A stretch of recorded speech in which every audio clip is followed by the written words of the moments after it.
Hey everyone, I wanted to do another coronavirus related video because I've kind of gone through my own personal stuff throughout this period, and it got me thinking a lot about everyone who's going through their own, tragic or traumatic event during this time, and how it's kind of hard to connect and hard to really feel, I guess, heard, because everyone else is kind of going through their own things and adjusting with coronavirus.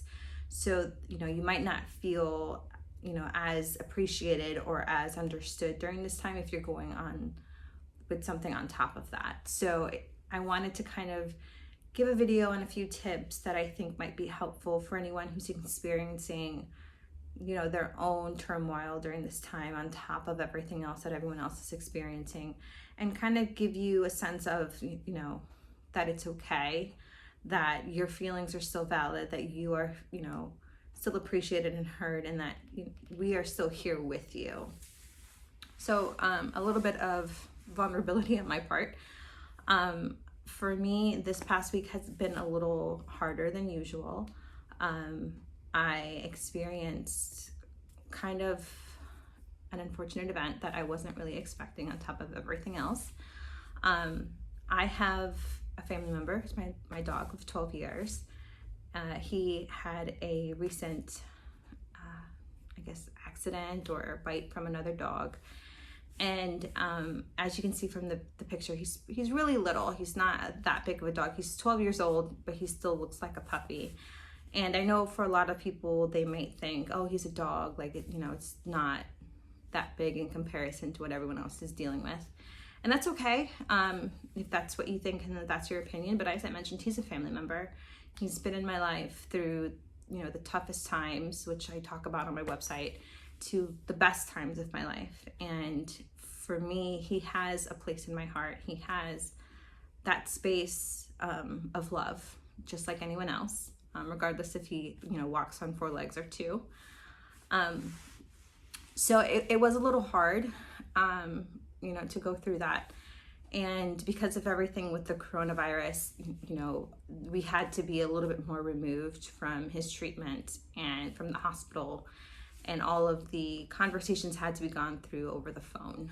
Even his follow-ups now are still kind of, you drop him off and you wait in your car type of thing, which is anxiety provoking in its own right. So, I had to really kind of check and center myself, because it's not just me. I have little kids, I have clients, I have things going on. And that's kind of the unfortunate part of going through, tragedy at any point in time, regardless, with the coronavirus or not, is that life still continues and you can't just stop everything. So I wanted to kind of give a little bit of tips as to how I've, been able to manage. And I'm hoping that a few of these tips will resonate with a few of you who are probably going through, your own experiences, your own events in your life, and may not feel that you have that space to talk because everyone else is going through their own things. So I just wanted to kind of give you some tips. So the first tip I provide is to be honest about your emotions. Really don't hide from them. I tell all of my clients, I tell everyone that I come in contact with, that it's best to be honest and open with your emotions than try to hide them. Because if anything, that feels like more weight on top of you versus if you were open and honest about it.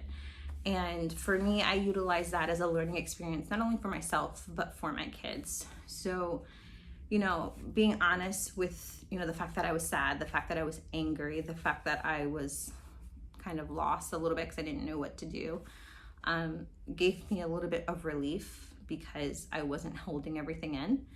And then it also gave me an opportunity to see and show my kids that it's okay to be sad, that it's okay to, cry if you need to, that it's okay to talk to other people if you're upset, because that's what I want my kids to do. I want them to feel like they can come to me or my husband about anything, regardless if it's good or bad, and that we would still be there for them. So that was a way for me to kind of mirror that behavior for them.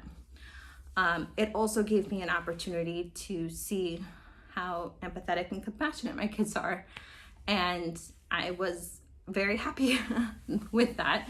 that they, in their own ways, were able to kind of show that, they cared, and that, they were sad that I was sad, but, tell me that everything's going to be okay and kind of give me that reassurance. So, with that being said, if you have kids and you want to be open and honest about things that are going on in your life, is to understand where they are developmentally. So my kids range in ages. So I have a 2-year-old, a 5-year-old, and a 14-year-old. So the information that I give each of the kids are going to be different, because they can only handle so much, they can only understand so much. With the 2-year-old, it's just basic, and I'm fortunate that she's not at the point where she asks follow-up questions. Like my 5-year-old does ask a little bit of follow-up questions. Again, I don't give him all the details because he's 5. And then you have my 14-year-old who gets a little bit more information, a little bit more in-depth conversation. Again, not to the fullest extent, but everything that she can handle. So my second tip is to, understand when you need a little bit of a emotional timeout. It's good to be open and honest with your emotions. It's good to check in with yourself. And it's also good to kind of tap into when it's just too much. And, I mentioned anger. Anger is one of those emotions where you really need to, figure out where you're at. And if you're reaching that point of like over flooding, then it's good to kind of be like, I need like a half an hour, 45 minutes to kind of just cool down and be able to process and go through the day. Because if you're in a space where you're angry, you're not going to think properly. You're going to act out. You're going to probably say things that you don't mean to the wrong person. It's just not a good look. Especially now that everyone's home, it could be a lot, on top of you, people asking you questions and things like that. So it is important to know when to take that emotional time out and kind of utilize that and utilize the resources that you have at home to help you do so. So the third tip, is to really figure out your structure.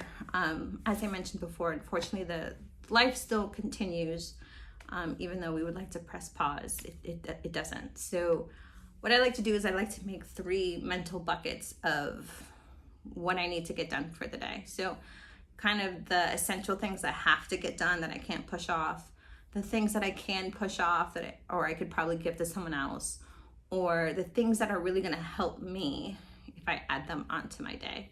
So for example, something that I need to get done, obviously my kids need to eat. I can't not feed them. That would be bad. So those are things that I have to get done throughout my day. So I have to get them fed. I have to get them, bathed and things like that. So those are things that I can't, push off. Something that I could push off is laundry. I hate doing laundry anyways, so that kind of works for me. Or I can delegate that to my husband to do if it really needed to get done. And then something that would help me throughout the day, weirdly enough for me, I like to clean. Because when I feel like I have a clean home, I have a clearer mind, maybe not a clean mind, but a clearer mind, to really think things through and kind of process more appropriately. So cleaning does help me. It gets me in the zone. It gets me kind of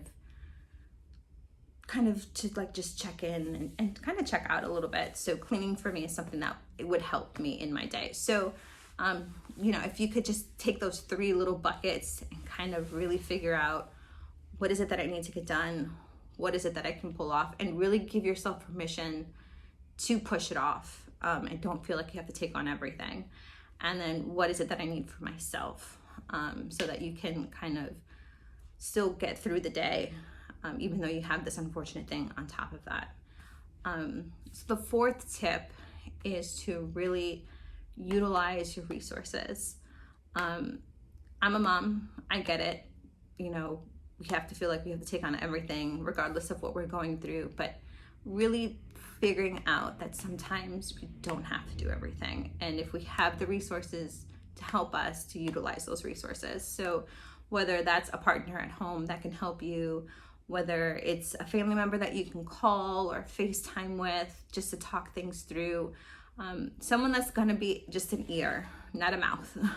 You want to be able to freely talk and not feel like you're being judged, not feel like they're going to have some sort of comment or advice that you're really not really looking for. Just someone to be really an ear is usually a good thing. And then just other resources that you could have, like if you needed to get food done and you're okay with ordering out, that's a resource. Don't be ashamed of that. Mental health services are another resource. There's resources in like books and things about maybe the particular topic that you're kind of struggling through. So utilize the resources that are there for you. And the last tip is to, and this is going to be the hardest tip, is to really find something to kind of hold on to. Whether that's a goal that you want to set for yourself after this whole coronavirus is over to kind of really celebrate, or whether that's a memory that you have that's a happy memory, or maybe that's kind of something that you could just set aside for yourself, whether that's maybe painting or whatever is going to work for you, something to really give yourself something to either look forward to or reflect positively on is something that's going to help you. And I know that there's probably a lot of other tips that I could probably provide, but again, as I mentioned in my last video, I don't want to overwhelm people. I think once we start small, then we can really think clearly as to what's going to help us. So that's honestly what's helped me in this past week as I went through my own, hard time. And that's kind of what kept me going. Luckily, my dog's going to be fine. It's going to be a long recovery, but he'll be good. He's small, but he's a fighter.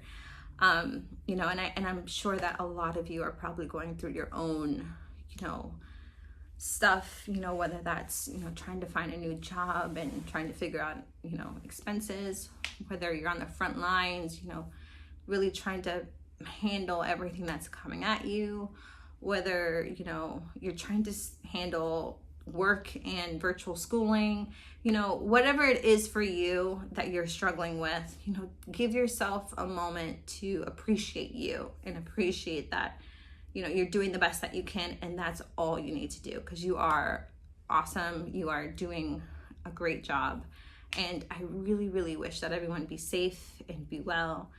And, you're doing good.